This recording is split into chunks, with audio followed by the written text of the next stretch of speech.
Hello, today's video is going to be about the pipeline in Zoho CRM.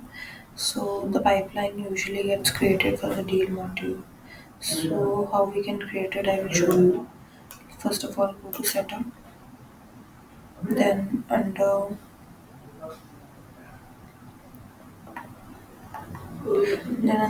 customization, here you will see pipeline.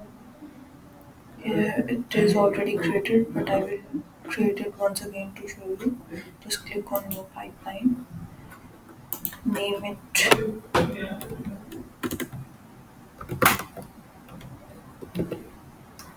and I will select the layout.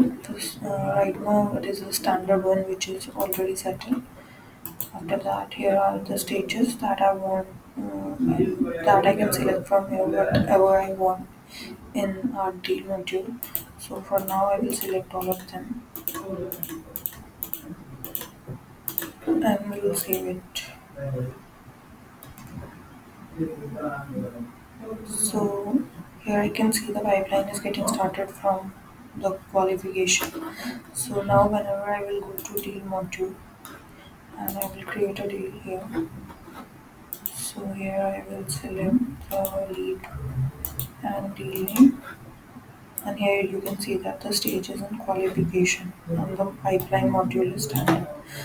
Uh, Here I will select the deal. Now whenever I will save it, here you can see the pipeline is getting started and it is getting started from the way that we have here that I have created. Qualification, need analysis, value proportion. So same way it is getting created here. So whenever you will like change the stage here, you will see that the mark will change from here too. So that's all for today's video. If you like my video, please subscribe my channel.